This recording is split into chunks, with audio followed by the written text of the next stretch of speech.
So if you notice, I'm not wearing a microphone.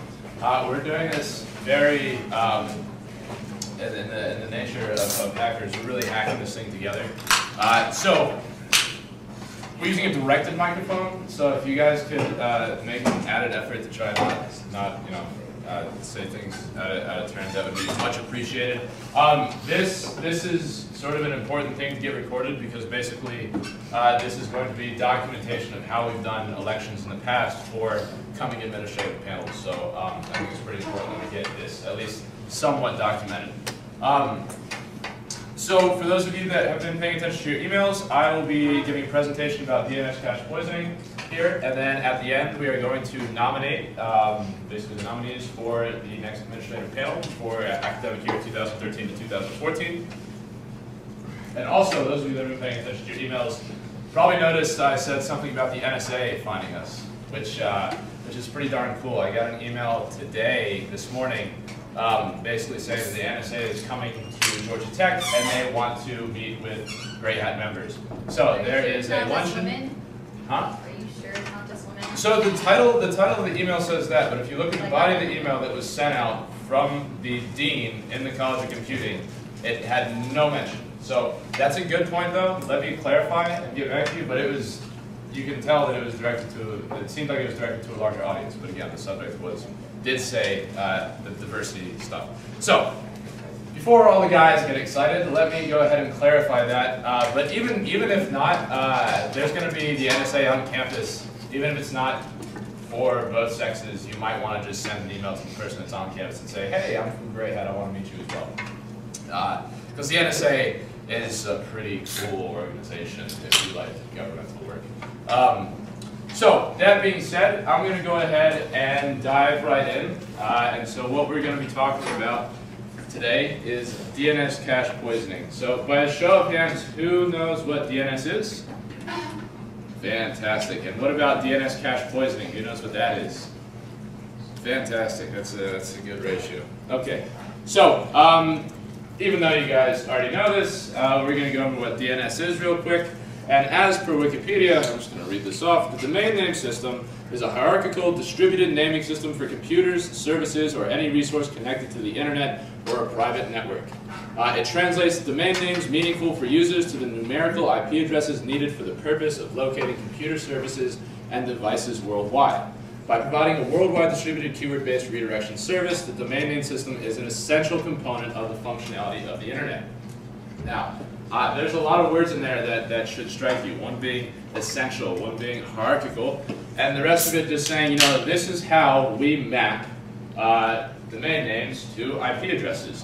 For those of you that had to memorize phone numbers and weren't given like a smartphone, like by the time you hit 6th grade, you might recall that memorizing a bunch of numbers for a bunch of different people was sort of a pain. Now I only memorize like 2 or 3 that haven't changed in years. So again, in layman's terms, this is sort of the glue of the internet. You use DNS most likely every single day. Every time you open up a browser and type in, unless you have a massive DNS cache on your local machine, which I doubt you do, you use DNS every single time you type something into a browser. Every time you pull down google.com, godtech.edu, anything like that. So the thing that is of interest to us, because it's such an important thing, is that it is very insecure. Does everybody know the difference between assertion and attestation? Well, in terms of computational entities, basically when you're looking for identification, an identity can either be asserted or attested. Asserted means, hey, yeah, that's me. Believe me, you gotta trust me, it's me.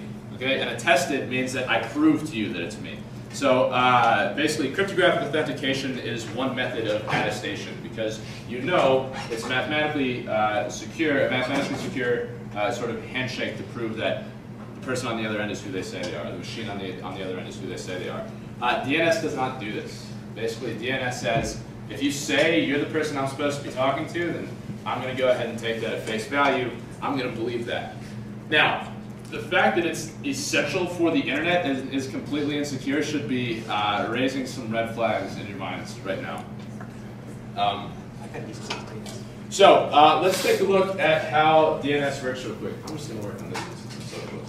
So your client machine, let's say you open up a browser and you type in www.wikipedia.org. So your connection, your network connection is configured to send these requests out to a DNS server.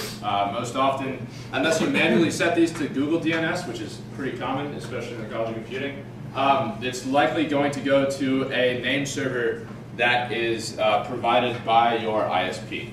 So that's what this is right here, this DNS recursor. Basically, it's going to say, hey, where's www.wikipedia.org? And the recursor, assuming that it doesn't already have a result in its cache, will say, I don't know. But it will go to a root name server, which basically says, hey, where's .org? And the root name server will say, oh, the .org name server, that's over there. And then it goes to the .org name server and says, hey, where's wikipedia.org? It's like, oh, well, that's right over there. And so it sends you over to the Wikipedia name server. And then you ask the Wikipedia name server, hey, where's www.wikipedia.org? It gives you back the IP address. The IP address is returned from the DNS recursor to your local machine, and your HTTP connection is routed properly. So there's a handful of reasons why it's done hierarchical like this. One of which is to reduce the load between all the different machines. You can imagine that the number of requests that are being sent out to DNS servers worldwide is just massive on a daily basis. Also, to help reduce load, there's the DNS cache. So the first time, let's say that this has just been rebooted, there's nothing in the cache. The DNS recursor that I talk to when I issue a DNS request that has completely empty cache. I said, hey, where's wikipedia.org? It goes through this whole traversal, which I just spoke of, and then returns the result. Okay, well, if I make a subsequent request, a subsequent DNS lookup request to this name server, and it has the response that it received previously cached, it's not going to have to reach out and ask all these questions once more. It's just going to return to you the result that it had from the previous lookup.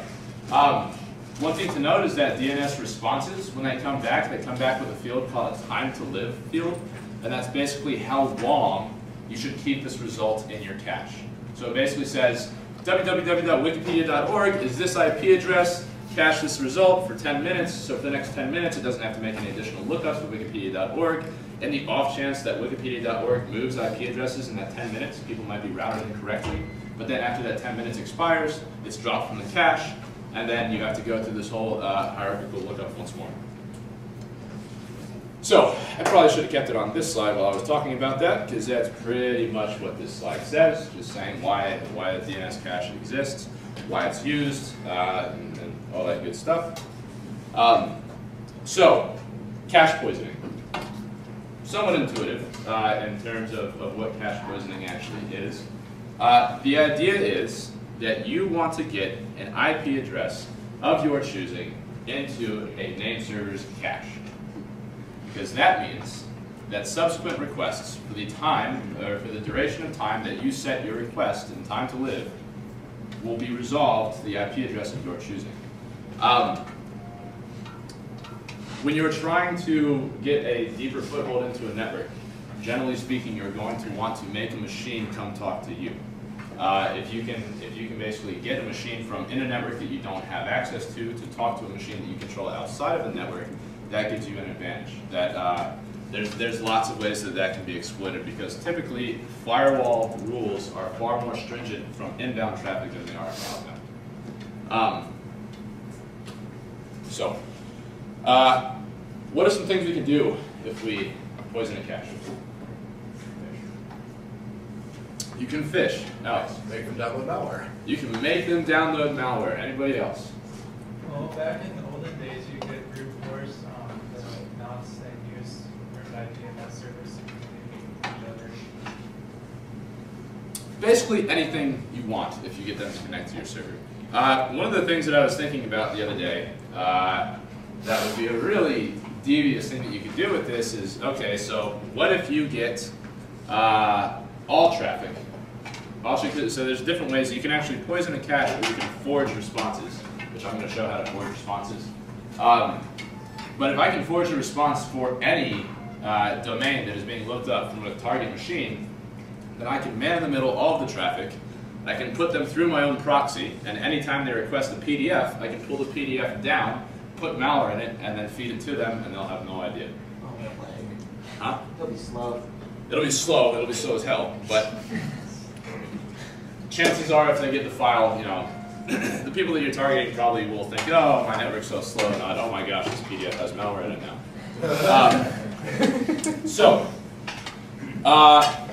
How is DNS attacked? There's a number of places that you can attack DNS, one of which is attacking it locally. Now, this is sort of a contrived example, because if you attack DNS locally, that means what? You already have access to the machine. But at the same time, that might still be advantageous. So maybe they have something that scans for malware, they have antivirus, whatever you have, whatever presence you have on that machine might be eliminated at some point. So you want to have avenues to continue persisting on that machine. So even if they're going to scrub all my malware, if they forget to check etc hosts, then I can put in different domains that resolve to IPs of my choosing, and then if they wipe the malware off, maybe I can get back in that way because they're still going to be coming through my machine. So you can also attack a remote machine, which is what the focus of this is going to be. It's definitely it's A, more difficult to do, and B, has a much higher payoff. So let's look at this. So as I was saying before, DNS responses are basically conversations between name servers are asserted, not attested, in terms of identity. So what this means is that there's only a few things that are checked to say, hey, was this response the one that I was expecting? And so the 4 things that are checked are that the response arrives on the same UDP port from which the corresponding request was sent. Typically, this is, well, maybe not typically now, but originally this is just like a static port. You can do basically port randomization to sort of defend against the Kaminsky attack that we'll be discussing in a little bit. But generally speaking, finding the UDP port that you need to be sending traffic to is not all that difficult. The question section of the response matches that of the corresponding request. So, I mean, this goes without saying, you know, you send out like, hey, where's www.wikipedia.org? If I had to come back and say, well, google.com's at 8.8.8.8, it's like, well, I don't care. That's not what I asked. So it's got to be for the same question. The query ID of the response matches that of the corresponding request. So this is the thing. This is the one part that you sort of have to guess. Basically, there's a field in the response that comes back from the name server that has the query ID. Because basically, this single name, oops, it's not up there anymore. A single name server likely has a lot of requests going out at a single time. There's tons of people that are requesting information, so they have a bunch of requests going out. So what they do is they have a 16-bit field that is the query ID.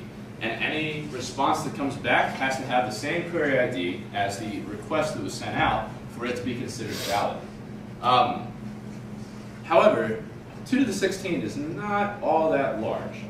So if you needed to, sending all possible query IDs for a given response is quite feasible, which is actually something that you must do for the Kaminsky attack. Lastly, the authority and additional sections represent names that are within the same domain as the question. Yes? So, if you're a proxy, can you not get that ID? If you're a proxy, can you not get that ID? If you're trying to forward responses to them. So if you are on a local area network with it, if you are on a local network where you can hear the traffic that's being sent, then of course you can get the query ID.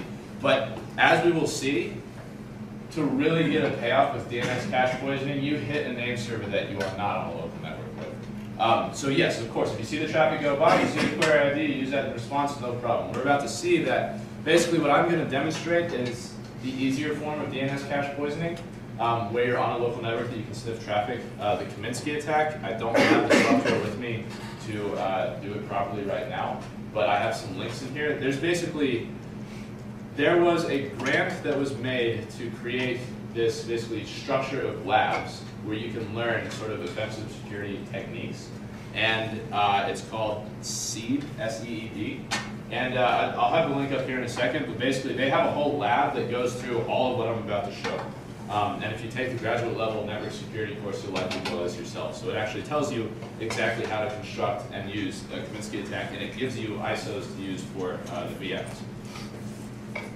So now that we know how a DNS response can be poisoned, let's look at where we can attack it.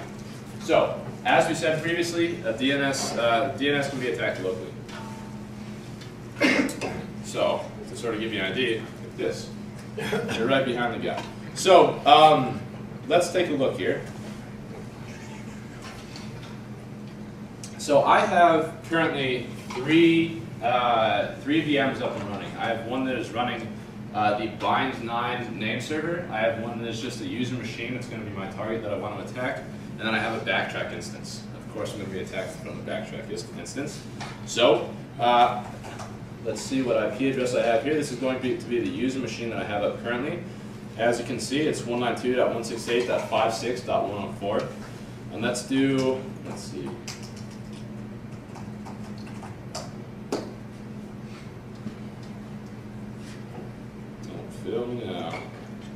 Okay, so what went on in the background there, you can see that it says ping www.morecodeplease.com, and it says ping www.morecodeplease.com 192.168.56.105. So in the background there, while we were just waiting for it to do something, it actually resolved www.morecodeplease to 192.168.56.105. Okay, so let's see what this actually looks like real quick. Let's see how that works. I'm going to come over here and pull up my backtrack 5 R3 and open up Wireshark. I'm going to run it as root because I'm reckless like that. Listen on F1. So let's now that we have so for those of you that are not familiar with this tool, this is Wireshark. I know it was shown a little bit in our first meeting. This is a really good way. If there's some protocol that's being used over a network and you sort of want to get a better feel for what's going on, Wireshark is a great tool. I haven't seen any tools that have surpassed it in terms of utility, although there are plenty of good network traffic analyzers out there. So we're seeing some stuff go by right now. Let's go back here and let's try that one more time. Ping www.morecodeplease.com.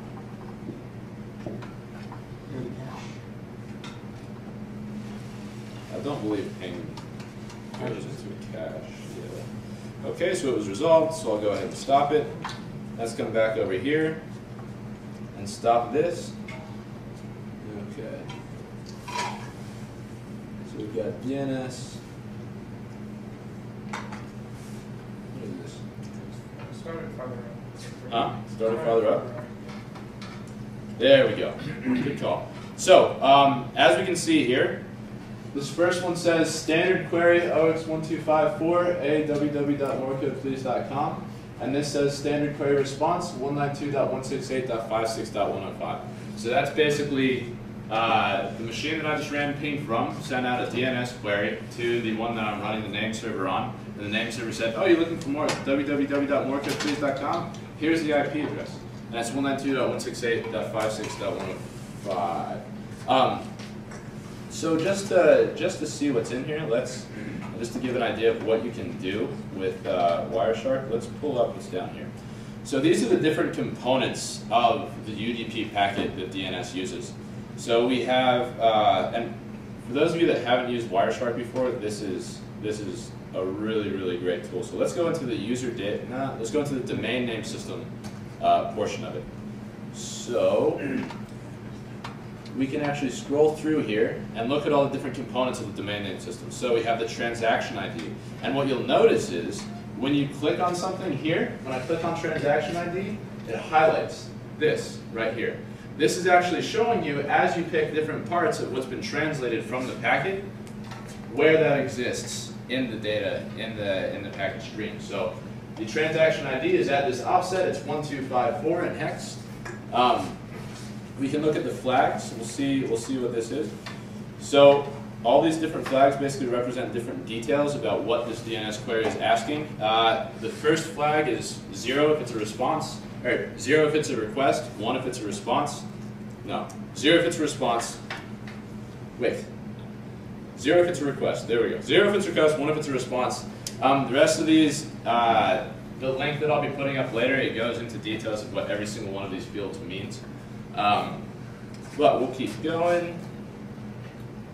So it has one question. It has no resource records, I believe is what those are. And we look into the queries. And it said, I want to know what www.morecodeplease.com is. I want the A record, which is the host address, and we want the internet class. You can ask for different types of classes, but they're pretty much all deprecated and not used anymore. So that was the request going out. So now that we've seen what the request going out looks like, let's come back here to the response. And so, again, there was one question that was sent back. There was one answer resource record, one authority resource record, one additional resource record. And you can just sort of look down here at answers, authoritative name servers, all this good stuff. So basically, what we can see here, there's three things that were sent back, okay? This first part says www.morecodeplease.com, type A, class internet, that's the address. Okay, great. One of the things that's cool about name servers is that they try to give you additional information back to A, decrease the number of requests you have to send out, and B, decrease the amount of work it has to do in the future. So you'll see that basically it said, okay, here's the answer to what you asked for. Not only that, I'm going to give you the authoritative name server for morecodeplease.com. I'm going to tell you basically, in the future, if you need to get anything star.morecodeplease.com, this is the name server that you want to be talking to. This is the domain name of that server. So it's ns.morecodeplease.com. Oh, and one other thing, I'm going to give you the IP address at ns.morecodeplease.com, and it's also 192.168.56.105. So in this way, you can actually chain a bunch of responses or a bunch of information together in a single response. And you can do this. I don't know if there's a limit on it, but you can exceed the length of a UDP packet, at which point you have to kick it over to TCP.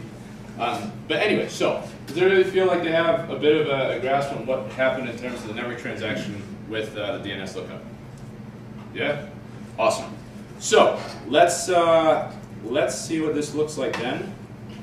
I'm going to pull up this, and I'm going to open up Firefox. And I'm going to go to this.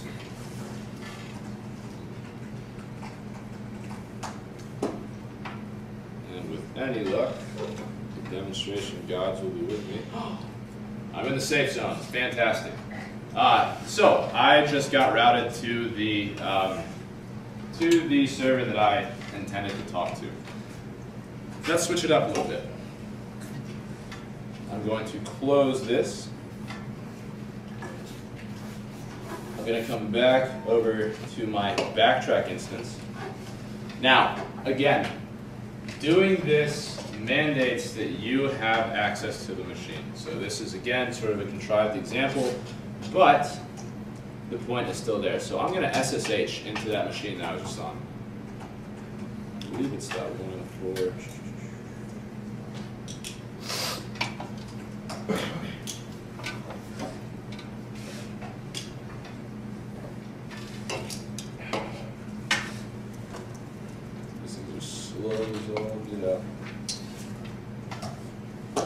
Okay, so now I'm on their machine. No, I'm root on their machine. Oh, you on the machine. Okay, we're good.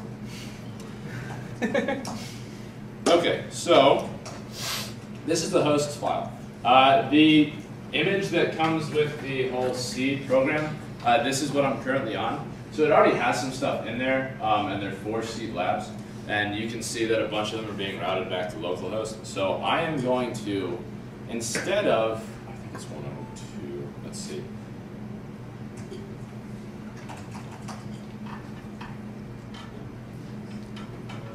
Okay, so instead of having the request for www.morecodeplease.com be routed to 192.168.56.105, I want it to route to my attacker machine. So what I'm going to do in this toast file,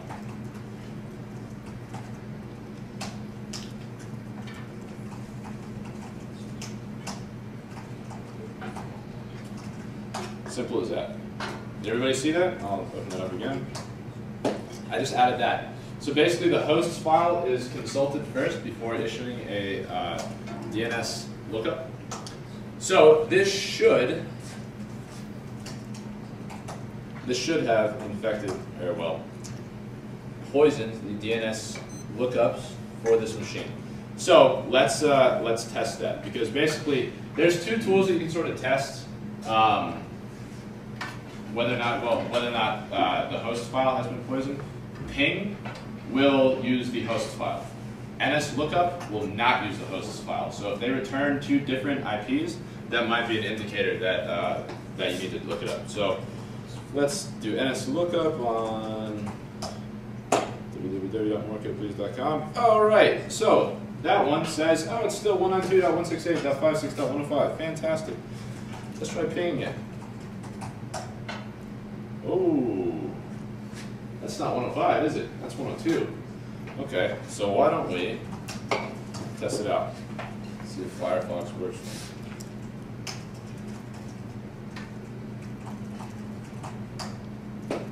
No, it doesn't.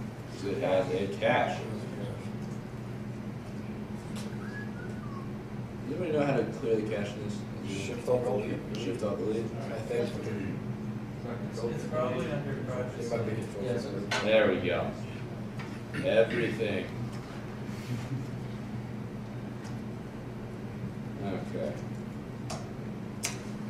There we go. So, unbeknownst to the user, they just connected to my machine. For those of you that were paying attention 2 weeks ago when we were talking about the Social Engineers Toolkit, this might not seem like much, you know? Okay, so they connected to the wrong website. But as Jack was demonstrating, I could have this be Facebook.com. I can make this look exactly like Facebook.com. Basically what I can do is I can poison your lookup of Facebook.com to be routed to my IP address. I can put up a site that looks exactly like Facebook.com on my local. Granted, it's not going to be HTTPS, if that's what you're about to say, Robert. No, I was going to say something else. You can do funny things so it works. You can do funny things. You can also use SSL strip. Lots of people don't actually pay attention to the lock, and you can sort of piggyback on those guys. Yes, Robert. Oh, since you're now on, like the browser thinks you're on their domain, so you can look at their cookies and bypass the same origin policy and stuff like that. Yeah. Really? Huh. Well, I mean. Yeah, no, that makes sense. That makes sense. Well, because cookies are tied to domains. Yeah. Not IP addresses. Interesting. Yeah, you can have cookie sweep, and you can do funky things where you're doing the SSL certificate to your machine. Yeah, right. And you offer it. Yeah. Then you do the actual to Facebook, so you still have an SSL connection. But don't you need to have an SSL certificate for Facebook.com issued from a If you CA that slightly alter things just right, no. I mean, if you're on their machine, you can install whatever CA. Well, technically, I'm not on. No, but I mean, even from this man in the middle point, I could do something like www.morecode or something like that that will change it to a different SSL certificate. And there was some I believe it was a publication basically showed that they sort of hoodwinked the application process, and they put a null byte in the URL that they were requesting, and somehow on the back end it choked, and they got star.com issued to them as an attacker. Which, those of you that don't know about digital certificates, if you have a certificate for star.com, it's really, really bad. Yes. Another fun thing is that it used to only count the number of periods, and if there was like more than one period, it was a page. So you could do stuff like star.co.uk, or if you had like an IP address, you could do like star.8999 or something. Oh man. So basically, this is moral of the story is this is bad news. For them, not for you. If you're the attacker, it's good. But for them, this is bad news. But again, contrived example, not going to see this too much in the wild unless you're trying to persist on a machine that you might get wiped off later. So let's go ahead and reset everything. Hey, look at that. My file got contaminated. I'm clear. I got a quick question. Yes. I thought SSL certificates authenticated domain names. They do. So why, like if you took Facebook's... You can change it so it's not Facebook's domain name anymore. I'm sorry? Change it so it's not Facebook's domain name anymore. Right, so that would be a different type of attack. Okay. It's, yeah, I guess it's sort of like social engineering a little bit. Yeah, that's a little bit of you're trusting them when they put in Facebook. You're redirecting them first to another site because at that point you have Since you don't control the actual Facebook domain, you can just have an HTTP redirect or something. Something very similar, they would notice it. Yeah. But it's in their bookmarks or whatever. So you would actually go there. Okay, so let's go back to the presentation real quick. Let's see something that's maybe a little bit more useful. Where else can DNS be attacked? It can be attacked between an end user and a name server. Basically, this requires being able to inject traffic into a local area network, which again requires access to the local area network. This is a bit more practical than the previous example, but again, it sort of mandates that you've already, I mean, either you're screwing your neighbor over, which that's, being in close proximity to the person that you're targeting is generally not a good idea, especially if they're bigger than you.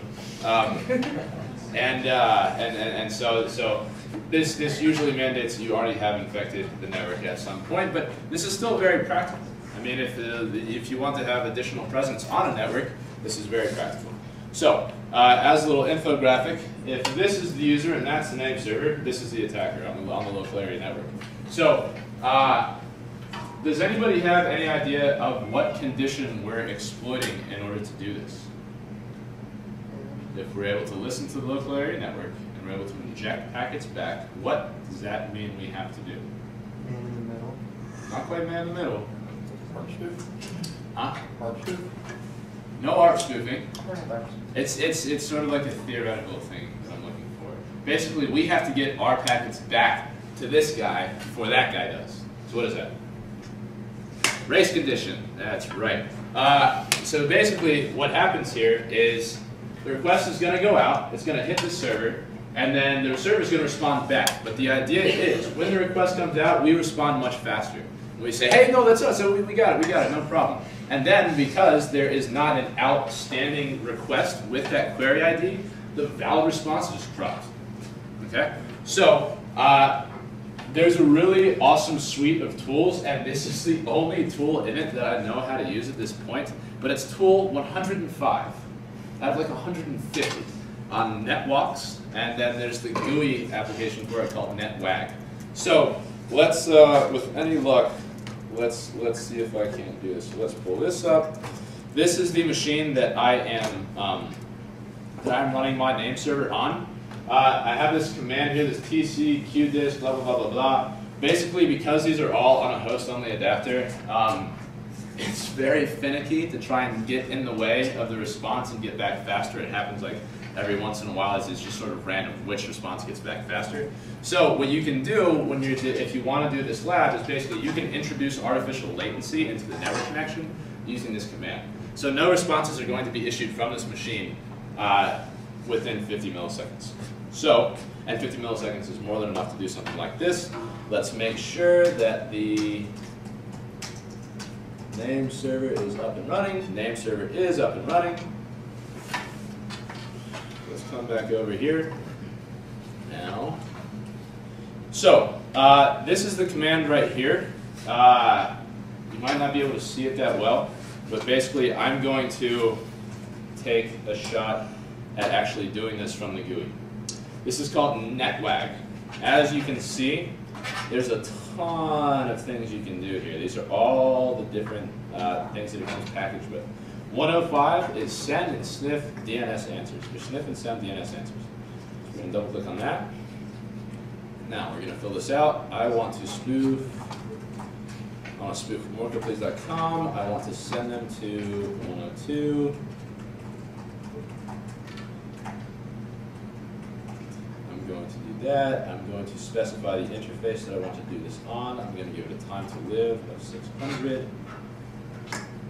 And I'm not quite sure what this one does, what you're supposed to do. So I'm going to say generate.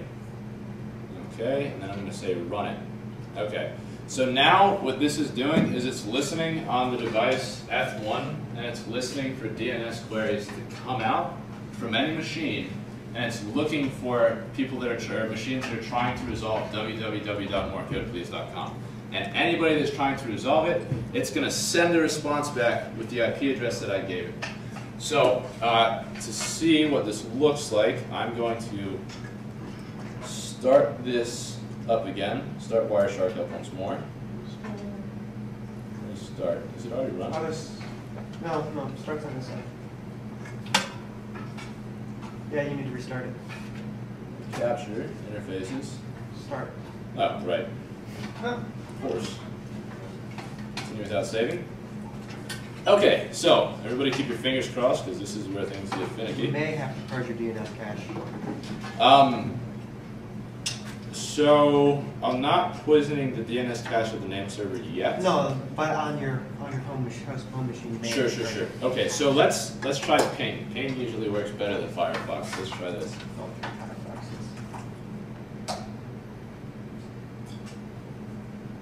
What does it say? Oh, 102. Look at that. We just poisoned it. Okay, so let's come back here to NetWag and let's take a look. There you go. So as DNS queries come in and it starts sending stuff back, it actually has them up here. So you can actually have a running log of what's actually going on with NetWalks. So this is really cool because now instead of having to already be on a single machine, if you're on a local area network and there's machines that you need to trick, this is it. Anybody that you can hear traffic from, you can poison, basically. You can even. So this sort of mandates that you're hearing the queries. I guess you could potentially blindly send these to somebody, just like constantly, and maybe you'll get something lucky. Yeah. So, if you go to Wireshark, will you still see? You will, yeah. That's a good point. Let's check that Will out. you still see like real query responses? We should see 2. Third one. Yep, there's 3. standard query. Standard query, standard response, go down here. Is it Keep going. this one? Is it down? There, see, look, right there in front of you. Oh yeah. Query, response, wait, response. Well, there's the pings. No, There's it's just still delays. pinging. You just look down. You're going too fast. This is it right here. Yeah, now go down a little bit farther, go down 2 more entries. There's your response. There you go. So here we go. You can see, and we can actually look at the time here as well. Let's see the difference between these. So 3, 4, 6, 9, 8, 8, 3, 5. Okay, I'm not doing that math. So you can see that basically 2 responses came back. They have the same. They have the same transaction ID, which is at OX1FC2. They have the same one. The second one was the actual valid one, but we stepped in the middle and we sent one back. And you said, okay, cool, that's fine. 192.168.56.102, fantastic. Do you see a symptom here of DNS poisoning in the log? I'm sorry? There's a symptom too of poisoning here in the log, other than there being 2 packets. In what sense? Port unreachable after every false query. IMCP packets coming in after every false query. So what is that actually doing? 104 Because you're closing the port on your receiving port after you get the query, you're closing the port. Ah. So it's telling you that I can't reach that port. Huh. So you have a symptom also of the fact that you've been DNS poisoned because you're getting a closed port after. But so can't this so it's using UDP, so can't this potentially happen in the wild? No, that can happen in the wild. Yeah, You will okay. also get bad ports. Sure. every- So it might be a false flag if you just base it off of this. So if you're building Yes. something to try to detect Yeah. poisoning, Then look that for might be a that. red Look for flag. that. That's a catch red flag. Cool. So just to show that we've done this successfully, let's stop the pinging. Stop. Okay. Firefox. Oh well. Damn it. Yeah, I just don't know what it says the cache on it. I mean, like, Mon gives you a 5-minute cache on DNS too. Yeah. Yeah, so Okay. then that. Well, cache this is all on host only adapters, so it should be reaching out. Local machine usually caches too. Browsing, so you don't have to clear your cache every time you close it.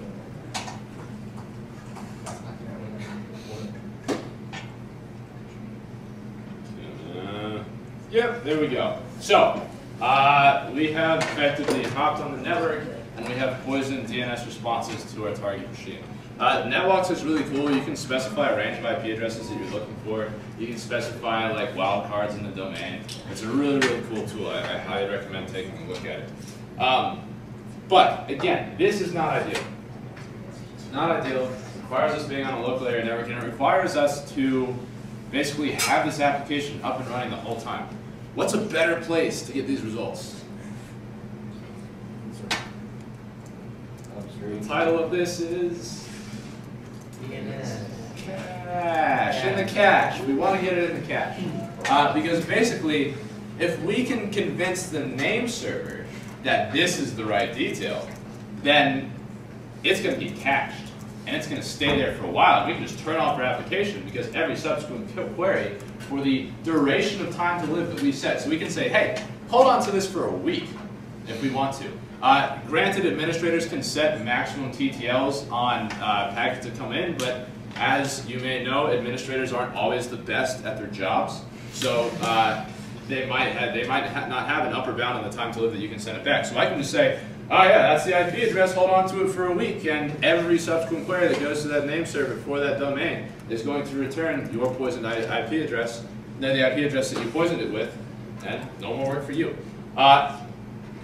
As a disclaimer, this is where the presentation will likely go wrong. So let's try this out.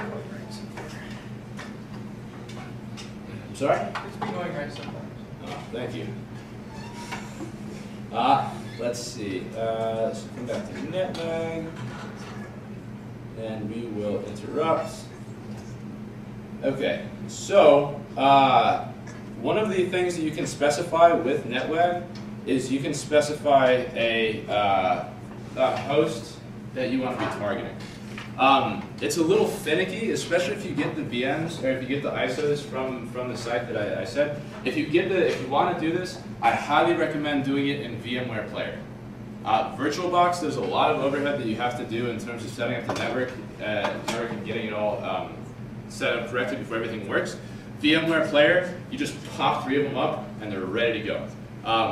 But in seed Ubuntu, I don't know if I'm doing it wrong or whatever, but you're supposed to be able to say, hey, only forge responses to this IP address.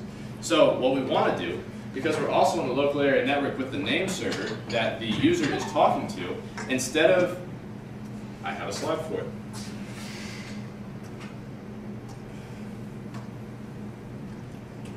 So remember what I said about DNS being hierarchical? That means that, hey, if I'm a name server and you say, hey, where's wikipedia.org, and I don't have it in my cache, I'll say, yeah, hold on one second, hey, where's wikipedia.org? And I talk to another name server that's higher up in the chain. Now, the better place to get into this, and as I say here, until the Kaminsky attack, this required being able to inject traffic into a network local to the target name server. After the Kaminsky attack, the Kaminsky attack's really cool. So this is basically what we're looking at. We have multiple users that are talking to this name server, we have this name server which is talking to this name server, and then we stand in the middle and we forge responses to it. So the idea being that what we have to do to get this demonstration working is that from the user machine I have to query for basically a domain that is not in the zone of this name server, so that it says, hold on one second, let me get that for you, and it reaches out to the internet to try and get something else. So, let's see if we can do this. Okay, go back to tool, running. No, it's not running.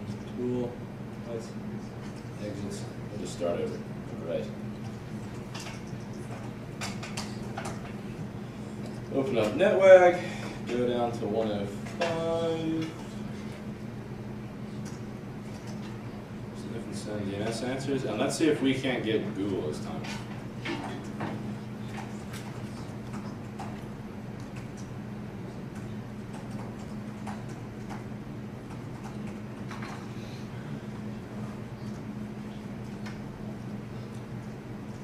And so this, as you can see, this is TTL, time to live in seconds.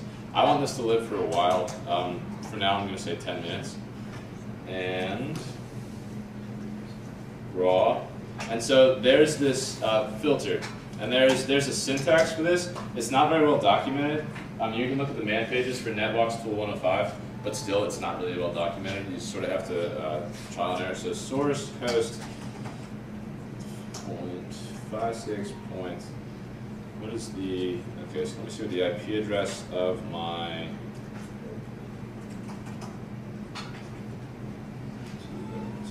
105. So this field is basically supposed to say only spoof stuff to 105, okay? So I'm going to generate this command, I'm going to run it. Now, to make sure that it's not poisoning requests from this guy,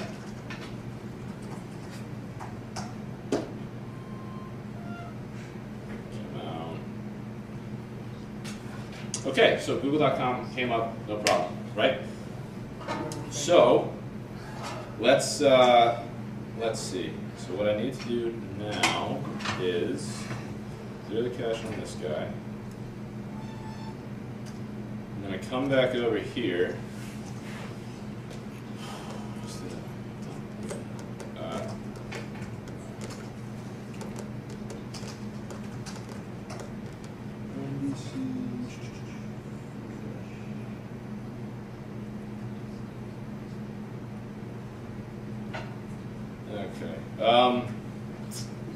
There's a way that you can look at the results that have been cached in your name server. It's not coming to me right now, but what you can do to flush the cache is rndc flush. Make sure that the server is still up, even though we flushed it. Okay, so now, technically speaking, the response, this should poison right here. Let's see if this poisons. Nope.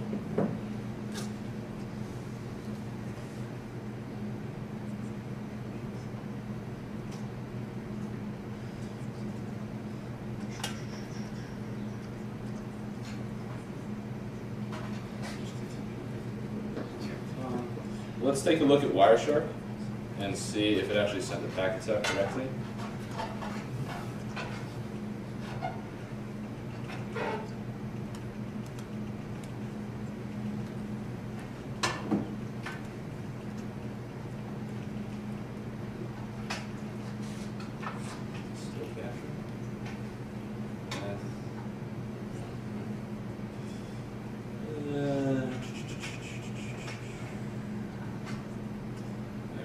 Well, let's see. I'm just going to try this anyways. Flush this. Now, let's see. Oh, this should have actually done it.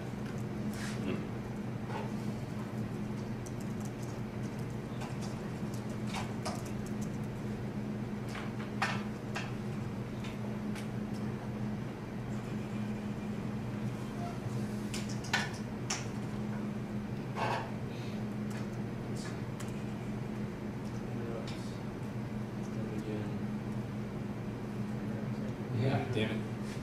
Interrupt. Let's try different. Maybe Google is a special case.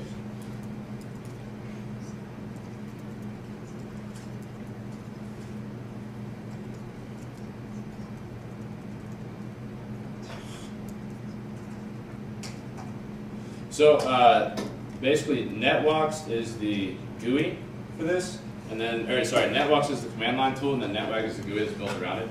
So you can just issue these same commands from command line. NetWag just basically builds the commands for you. So let's try www.what.com. Nope. Okay. Well, I think that the reason that this is probably doing this is, again, if you do this in VMware Player, it'll probably be a good bit easier. But the fact of the matter is that the domain, or the name server that this is set up to have recursive lookups go out to is actually on the internet, meaning it's going on eth0, and eth1 is the one that's the local area network, so you can actually listen on that, so it's not actually hearing the requests to go out, it's not unable to poison them. Can't you just bring eth0 down? I'm sorry? Can't you just bring eth0 down? And So that's sort of the point being that you can take it down, but that won't really fix anything, because what you need to happen is basically have, if here's the user, here's the name server that I want to poison the response to, and here's the name server that it's about to talk to, I need to be in the middle right here, right? But the way this is working is here's the internet, here's me between this connection, it's going out to the internet, so I need to be on that connection, which basically you can set your default gateway to route through another machine that you have access to, but again, like, huge pain. VMware player, you pop it all in, it works off the bat. So, that is,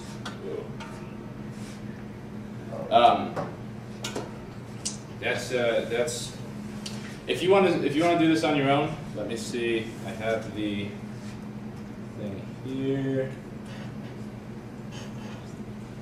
Actually, yeah, we'll wait for a second before we get to that. So, if that had worked, it would have been pretty cool. But again, caveat being that you have to be on the local network, you have to be able to inject traffic local to the network to get this to succeed. So, in 2008, everybody said like, okay, whatever, DNS cache poisoning, it sucks, but you know, it's not a huge deal. And then Dan Kaminsky came along and said, oh, wait a second. It's a big deal. It's a big deal because here's how you can poison at ready. However you want, whenever you want, this is how you do it. So the idea being that even if someone was able to get onto the local area network and forge responses back to them, they have to basically avoid the cache. If www.google.com is cached for 10 minutes, then I have one chance every 10 minutes to beat a race condition that has a very small time window. So basically, risk is minimal. But what if you control when that window is? Then you have a much better chance of actually doing something. So this is the way the Kaminsky attack works. Basically, let's see. Everybody see this, hopefully? Yeah, you can sort of see it. So you have a name server that you want to poison logs to. And you say, hey name server, where is 12345678910.google.com? And it says, let me check my cache. Oh, I don't have 12345678910.google.com in my cache. Let me go get that name and get that for you. And so it requests out to basically, does this actually have that on there? Well, it requests out for basically going through the hierarchical lookup because the idea is you ask for something that's not in the cache. There's a very small chance of it being in the cache, so you just have a bunch of random numbers and letters before the .whatever.com, and you send that out. So you're basically forcing them to not use the cache. They're going to be sending a request out. Because you know they're going to be sending a request out, basically I say, hey, where is this? And then immediately flood them with responses with where it is, right? So let's say, so that I don't have to keep saying 123457910, let's say it's wow.google.com. I don't know where wow.google.com is. Let me go see. And I have a random query ID that I send along. The query ID has to match with the response. Well, I send 2 to the 16 packets saying wow.google.com. I don't know where it is, but here's google.com's name server. And this is basically a hole in how DNS is made, where, remember when we looked earlier, it said, hey, here's morecodeplease.com. If you have anything else, restart on morecodeplease.com. Morecodeplease.com's name server is ns.morecodeplease.com, and ns.morecodeplease.com is at this IP address. So we basically say, hey, I don't know what it is yet, but I do know that you need to talk to ns.google.com, and I know that ns.google.com is my IP address. So what you're doing, in essence, is instead of poisoning a lookup for a single domain, you're poisoning the IP address for a name server that controls a domain. That's bad news, because then you control everything in star.google.com if you're able to do that. Yes? So you're like brute forcing the ID? Is that what you meant? Like that's why you're sending so many? Exactly, exactly. Practically speaking, you're not going to get 2 to the 16 packets back to it in time before the response comes back from basically Google's name server saying like, what the hell is wow.google.com on that? But the fact that then you just run it again with another random string, and then you run it again with another random string. Even if you can only get 50 packets in that small time for the race condition to succeed, that doesn't matter. 50, you know, whatever 2 to the 16 divided by 50 is, that's how many times you have to run this, and then you've got it. And so this basically allows for remote poisoning of like high-level name servers. So this sort of came out in 2008, and people were like, oh crap, this is bad news. And there hasn't really been a good response to it either. There's a few things you can do. Query ID randomization Older name servers, they just incremented query IDs for every subsequent transaction. When I reach out to the root name server, I start with 1. My next one is 2. My next one is 3. My next one is 4. They're just incrementing. So if I am able to get a response back, and I know that you're just incrementing it, I say, oh, where's wow.google.com? Oh, query ID of 1,000? Okay, now I just try 1,000 to 2,000 on the next request that I send out to do this attack. With query ID randomization, it makes you have to brute force the entire query ID block. So 2 to the 16 possibilities. That makes it a little bit more difficult, but certainly not intractable. Port randomization, that's another way that you can do it. So the UDP response ports, because then you have to guess which UDP port it is as well. Additional overhead with that, that's actually pretty good. One of the things that's really good, and it's a total hack, like engineers would choke on this, it's called OX20 encoding. And from my understanding of what you do with this, is that your question, when I say www.google.com, I randomly capitalize characters in www.google.com, and the same letters have to come back capitalized as well. So it adds basically the length of the query in bits of entropy that you have to guess against, and that makes it intractable. Because for www.google.com, that's an additional 14-ish bits of entropy. So, point in case though, these are all hacks.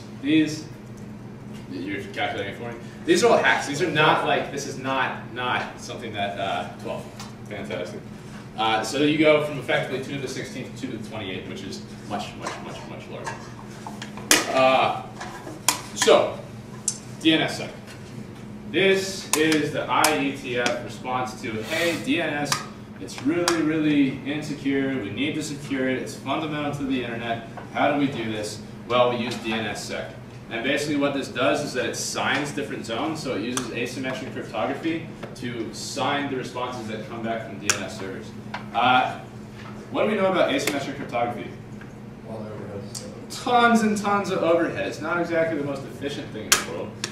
For those of you that haven't taken a crypto course and gotten into the actual hairy mathematics behind cryptography, even if it's something you're scared of, I highly recommend that you do it. It's really cool to figure out that we actually have mathematical proofs that show yeah, we have bounds on how difficult it is to actually brute force these things. You know, this isn't the first time that you'll see something like this in the information security world.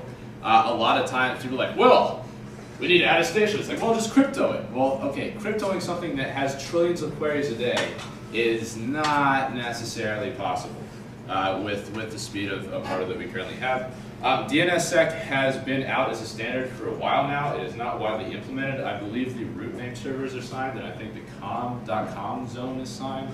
But other than that, basically, it's not seen. Signed too. EDU signed as well? Because text signed. Oh, cool. It's not very widely implemented, so it's not something that's going to be widely implemented within the near future. So try it yourself. Please take a look at the last two bullets that I have here. This is a really big deal. I mean, you know, I stand up here and I talk about, you know, victims and attackers and all that stuff, but, you know, in saying this, these are scenarios in which you own the machines you're operating on, or you have permission to work on the machines you're operating on. In no way, shape, or form do I endorse or condone you guys going out and doing this in the wild. That you have more than ample resources, all at this URL that is right here, to do this on your local machine, to sort of get a feel for how this stuff works. Don't do this in the wild. Don't do it. Don't do it, don't do it, don't do it. If you ever get a position as a pen tester, this is something that you will have permission to do on potentially a corporate network or something like that.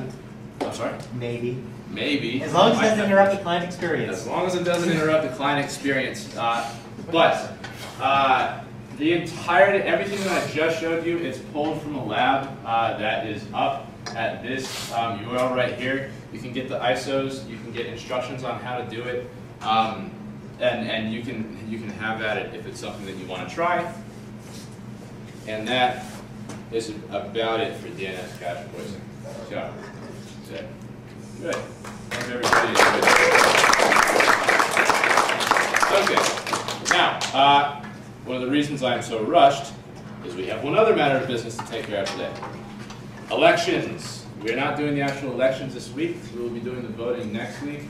But the time has come to basically figure out who's going to continue carrying the torch that the other admins and myself have been carrying for about the past year. This has been an incredibly rewarding experience. I've had a great time working with the other admins and all of you guys and putting this on. This organization has grown by leaps and bounds over the past 2 semesters. It's really incredible what we've seen happen. This organization is very near and dear to me, and so I put a lot of weight in this when I say, like, we really need people that are going to continue the momentum that we've already built up. Because, like I said earlier today, the NSA found us. The NSA, as in, like, hey, one of the best governmental organizations in terms of actually doing really, really cool stuff. #1 hirer of mathematicians worldwide. They most likely have proprietary cryptography. I would imagine if you have that many If they didn't mathematicians. fund us, I'd be scared, but... The fact that they reached out and they want to talk to us. We had close to no organizations doing this. At the end of last spring, we have a list of about 15 that have done it now. And that's all due to the hard work that the other admins and myself have put in, and the participation that all the members have done. So you guys have all played an integral part in turning this organization into what it is currently. So these are the positions. You'll notice there are 5 instead of 6. Basically, due to the current size of the organization and due to the basic distribution of work that there has been in the past, we're going to be rolling technical and lab admins into the same position because they've shared a lot of the same responsibilities, and I believe 6 is too many for a group of about 25 regular attendees. So we have the president, the communications administrator, the technical administrator, the competition administrator, and the web administrator. So, how are we going to go forward with this? Well, this week we're going to go through all the positions and their related responsibilities. Every single one of you is allowed to nominate a single person. And basically you can, once I'm done with these slides, you can raise your hand and nominate who you want. You'll say the position that you nominate them for. And basically, nominees will say whether or not they accept the nomination. And then next week, everybody will be given an opportunity to come up here, stand up, give a few minutes about why they're a good fit for the position, and then we'll vote and we'll see who does what. We are going to do this. I graduate in December, meaning that I will not be able to continue as president. So I can't say what will happen next year. But as far as I plan, I think doing this at the end of February is a good idea. Because basically that means that by the beginning of March, we have chosen who is going to continue this organization going forward. And those people will be able to shadow the administrators that have taken over for the previous 2 semesters. Because basically, the main thing that we want to make happen is a smooth transition. We have far too much momentum to have a lazy handoff between successive administrative panels that then results in our efforts being diminished. So, why run? I think I've said enough about that so far. There's also selfish reasons that you can do this as well, which it's entirely cool. This looks really, really good on your resume. Not gonna lie, like this is the talking point in most cases for most interviews that I go on. It's like, oh, you're associated with a great organization. What is that? And you get to talk about how, oh yeah, I'm involved in this organization and we teach like hacking stuff. Like, how cool is that? And especially when you have something like the Mandiant APT1 report that came out last week, and you have a call for 4,000 more members of like the cyber command for the U.S. government. Like, having this on your resume is a huge thing. And this is just the beginning of something great. I mean, we're just now starting to video archive all of our talks. So these are videos that are going on the internet. For those of you that know what the internet is, once something goes on the internet, it doesn't come off the internet. Meaning that we're going to have an archive of hundreds of videos 10 years from now. We're going to have a legacy of how we're one of the best information security clubs or organizations in the country, potentially in the world. And you can be a part of that. You can be somebody that helps steer the ship, so to say. So the positions. That's really, really small text. So the president, I basically have all of the responsibilities explicitly outlined. I sort of went through and tried to quantify the sort of stuff that you have to meet in order to fulfill these responsibilities. But the idea being that the president just sort of has to be the one to direct the ship, the one that maintains relationships internal to the College of Computing, figures out where we're going. You're the one that syncs with the ship if the ship begins to sink. So if there's some people that start doing devious things and they get caught, that's your head. So basically, you're this is your baby. If you're going to be the president, this is your baby that you have to take care of and you have to treat as if it is your baby. And also, I sent out these slides, I believe, so if you want to actually go through the responsibility yourself, by all means, pull it up. Communications administrator, we'd like to have this be a more active role in the future, because basically, we need to grow our outreach, we need to grow our presence, we need to have the industry know more about us, we need to be at more conferences, we need to do all that sort of stuff. So communications administrator is primarily concerned with maintaining relationships to the external world and growing them as well. In addition, we're also talking about scheduling rooms, getting food, all that good stuff. The technical administrator, this is the technical go-to person for the group. For those of you that have had the pleasure to speak with Nick, you've noticed that he's one of the most brilliant people, the most technically competent people you've likely ever spoken to. That's the sort of resource we need for this position. Somebody that is, basically, if you have an issue with something technical, we need somebody to go to ask the question that will then give you the answer. Maybe that answer is not immediate, maybe that answer is the next day, but the point being that this is our technical go-to person. They will also be maintaining the lab. Nick seems to pretty much live in the lab, which is one of the reasons that the technical administrator and lab positions go well. They roll together into the same one. So I think that's probably good for a technical administrator. Competition administrator, this is basically somebody that maintains our presence in a competitive field. So it's finds competitions, talks to the College of Computing to get funding for competition, hosts competitions in the future, absolutely hosts.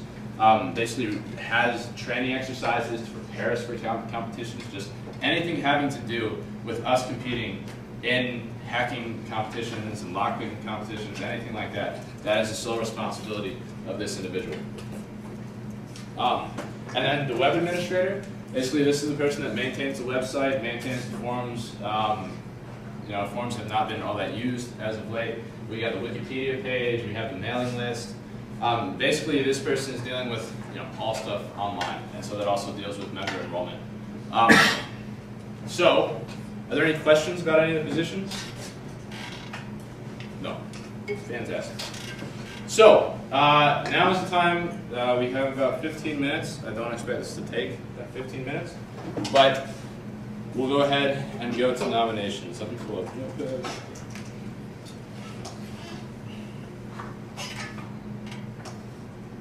Can we do tentative nominations? And what about people who aren't Good question. Overseas? Because I'm not. Right. So whoever gets nominated today, we're going to compile a list. I'll send this out to the list. Anybody who is not present, you can nominate people that are not present. You can nominate yourself if that's what you like.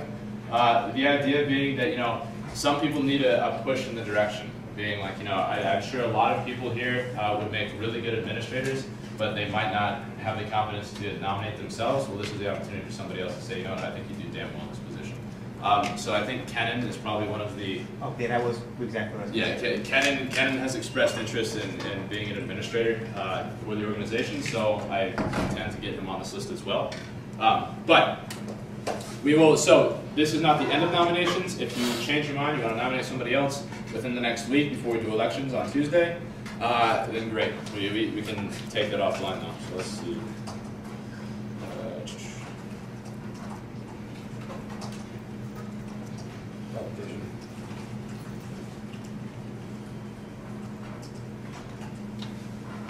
Okay. So I'm going to go ahead and lead this off, and I am going to nominate Nick Johnson as president. And I accept. Done. Okay, who else? Nominations. Tim Communications. Tim for communications. Are you going to be here? Yeah. Wait, how long are terms? 1 year. Year. So it goes from... Till the end of next spring.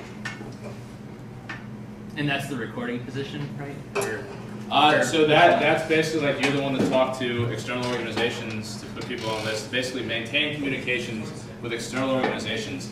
Deal with recording. Deal with room reservations. Deal with people.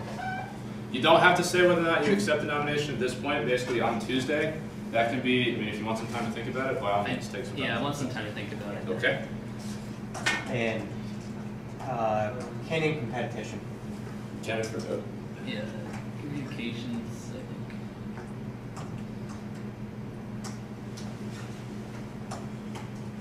How do you spell the Cannon's last name?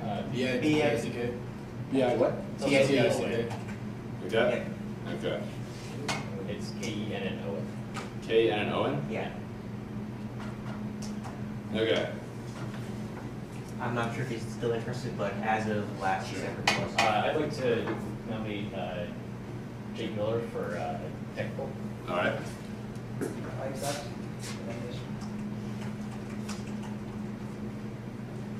Eric for web. There for web.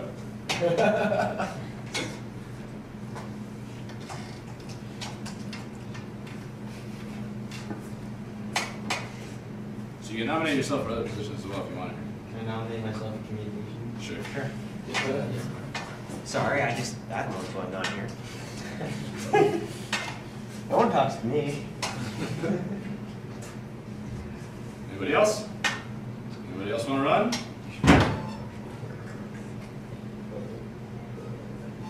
Roxanne, do you have anybody you want to nominate? So. What do you want to do? Stefan? What? No? Nothing? She saw it before. You too. I'm sorry. Okay. Well, do you have anybody else? Tim? Oh, no, sorry, I was fixing my glasses. All right. Well, I'm ecstatic that we got at least one person for every single category.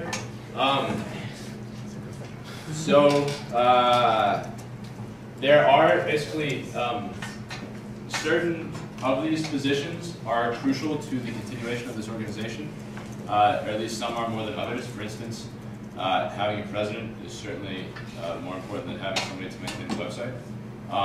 So whether or not all of these get filled is another issue. There's some that can be taken and some that can't.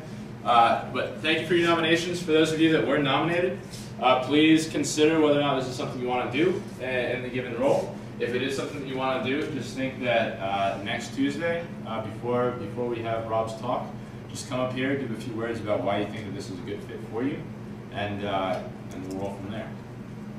Also, next week, Rob Reagan from Stack and Loom, or Bishop Fox, will be coming in, and for those of you that saw his talk last semester, it was real badass. So it's gonna be a really good talk.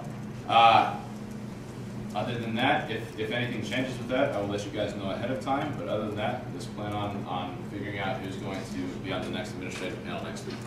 So, thank you guys very much for attending and bearing with the lack of microphone, and we'll see you soon.